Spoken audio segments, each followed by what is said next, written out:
Hey, welcome to the 10-minute daily reality check. Today, well, this is going to be a tough reality for all you single people to swallow, literally. Because you're going to need to swallow something here that you have never thought about before. How many of you out there are dating on Bumble or Tinder? How many people are you Match.comming or OkCupid? How many times do you sit around in your house at night and you scratch your heads and think to yourself, maybe there's somebody more amazing than somebody the day before? Well, I've got a great guest with me. I'm actually doing this podcast live. Well, live for me, but on delay for you from a place called Palm Desert, California. For those of you who've never been to Palm Desert, it's basically Palm Springs, well, developed sister or brother. Palm Springs is kind of stuck in the 60s, while Palm Desert looks like any strip mall from the year 2015. Anyway, I'm sitting here with Camille. We're actually in a car because the great thing about the daily reality check is that every single day there's a reality that pops into my brain. And it might be while I'm driving, it might be somewhere else. So I bring my studio with me. Camille, how are you? I'm wonderful, David. Camille, you had a great analogy at dinner, an analogy that I thought was really interesting that you would share with my listeners. You compared the world of online dating to Netflix. Netflix, right? You don't even get the envelopes anymore. It was kind of like dating on demand. Mm-hmm. So you took me through a really interesting process, okay? So let's say, for instance, you and I were sitting on the couch and we have to watch a movie, right? The process isn't you coming over. Remember the good old Blockbuster days? Oh, my God. Oh, you would call me on the phone. And you would say, hey, what do you feel like watching? Here are two choices, right? Mm-hmm. So we'd have to make a choice, okay? I'd help you make a choice. Then you'd come over and we'd have dinner and we'd watch this movie, either good, bad, or ugly. We would watch that movie and we would commit to 2 hours. Now, it's modern times. It's 2017. You're coming over to my house. We're sitting on the sofa. You look great, by the way, on my sofa. I'm really enjoying your company right now. So we flip on the TV and there's Netflix. So you've got your phone in one hand, I've got the remote control in the other hand. I'll go, hey, how about this movie? And you'll look at me and go, wait a second, let's take a look at Rotten Tomatoes. There should be a Rotten Tomatoes for dating, too. It should be just rotten people, or rotten strawberries, rotten lemons, or sour lemons would probably be the best way. So here we are together, we're looking for a movie. After about 90 minutes, the movie doesn't happen. Why? Because we can't make a fucking decision at all. Nope. So you said something really interesting. Mm-hmm. You compared this whole thing of online dating, which you think is absolutely horrific, to Netflix. Mm-hmm. Tell us how. Well, I mean, with Netflix, it's Friday night. You worked hard all week. You really want something to relax on Friday night, a good movie, the perfect movie. I mean, what if you waste these precious 2 hours with a movie that's not the best? That's awful. That's the worst thing in the world, right? The worst. Oh, God. So it's kind of like with online dating, you search so hard for that perfect person or that perfect movie that by the end, you've spent 90 minutes, 2 hours going through Rotten Tomatoes, texting your friends, hey, I need movie recommendations, posting on Facebook. You haven't made a decision about the damn movie. You go to bed not watching a movie. Like with online dating, you're always swiping for the next person. Maybe there's someone better. Maybe there's someone who's thinner or smarter profile or, whatever. You don't make a decision. You go to bed without a date or a relationship.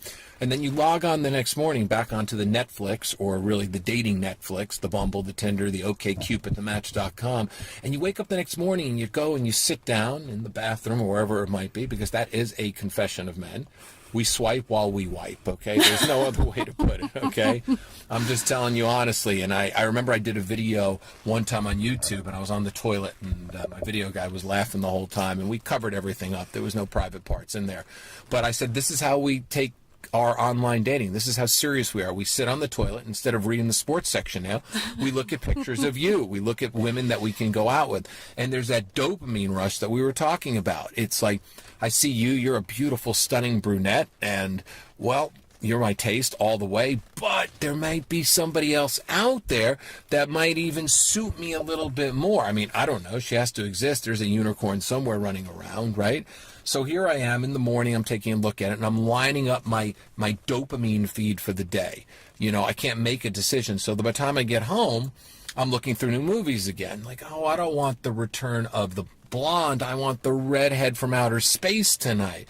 Wait a second. I don't want the redhead from outer space tonight. I want the brunette with the luscious lips. No, I don't want that. And that's what it sounds like. We're almost like, because of this paradox of choice, we can't make a fucking decision anymore. Yeah. We don't date anymore. We shop. We fill our baskets with people, our virtual basket, and then we add them to cart, right? Mm-hmm. And then at the end, come checkout, we don't want to give the credit card because we think that the next day there might be a better deal. What if there's a sale the next day? Or what if there's a new movie or new brunette on the market? Or, oh my gosh, when really you would be perfectly happy with just making a choice with that first brunette you saw who caught your eye and going with your gut on that one.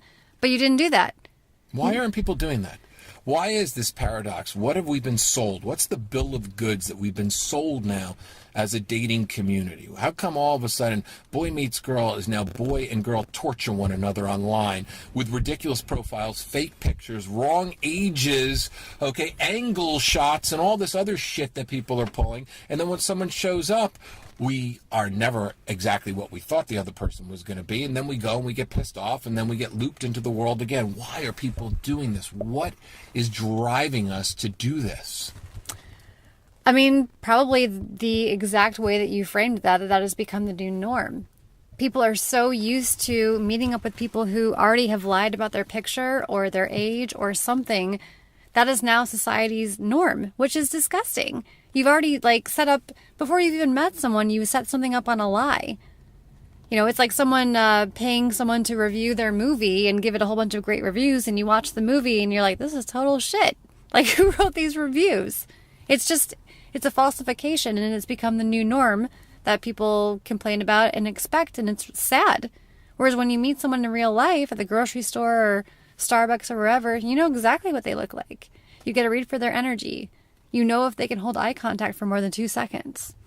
It's so much better. It's the whole paradox of choice. Like, there's always something better around the corner. There's going to be corners for the rest of your life. If you want to keep chasing that, keep chasing that. Like, meanwhile, the people who actually want something meaningful have stopped at a corner, made a decision, and committed. People don't make decisions anymore because they feel like they don't want to make the wrong decision. Yeah. We've been marketed to death. People are being sold on the open market. It's literally like peopletrader.com. I made a joke. Remember Auto Trader? Auto Trader was the place that you go buy used cars, right? Mm-hmm. Well, technically, Bumble and Tinder are usedpeople.com. It should just be what it is, usedpeople.com. You know, scratch and dent sale, certified pre-owned. It should be that. You know, I'm a certified pre-owned man. You know, I come with, decent amount of miles, but my engine is still good. You're certified pre-owned as well. You know, the fucking Lexus dealer of dating has decided to certify you and pre-own you. You've gone through a 50-point check. This is what it's coming down to. It's like we don't trust our gut instincts anymore. We're constantly looking, shopping, and really not making a decision, so we can't even commit to anybody anymore. And then if we go out on a date with somebody, we look for what's wrong with them instead of looking for what's right with them, because we know we can go back home and shop one all over again. Well, you know what? This was a great day that we had, but, I'm just going to go shop on the way home. And I think people do that. They just don't want to commit. Because commitment means that you have to actually show up. You have to actually show up for who you are. You got to let somebody see you, and you got to be real and authentic. And I think authenticity and vulnerability scare the shit out of people. Yep. Because we can be anonymous. So we've got approximately 1 minute left, okay? What is your compelling advice, okay, to tell people to stop this fucking mad cycle that they're on? Give them one amazing tip, because you're really good at flirting, because you hooked me by flirting. So you're really good at flirting. Thank you, David. You're welcome. All right. My challenge to people listening right now is to the next time that you sign on to an online app or online, someone who catches your eye, you can't explain it, but there's something about that person, you initiate something. Just go for it. Don't second guess it. Don't keep swiping. Initiate it. Say something a little that scares you just a little bit, something vulnerable, not high, not oversharing, but something that actually is unique, like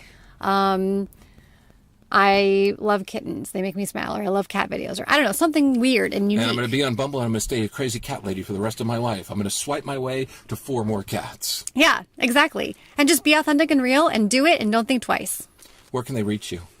Master Offline Dating, www.masterofflinedating.com. And I'm Camille, Virginia, here with David. That's it. 10 minutes and 9 seconds today. See you tomorrow on the 10-Minute Daily Reality.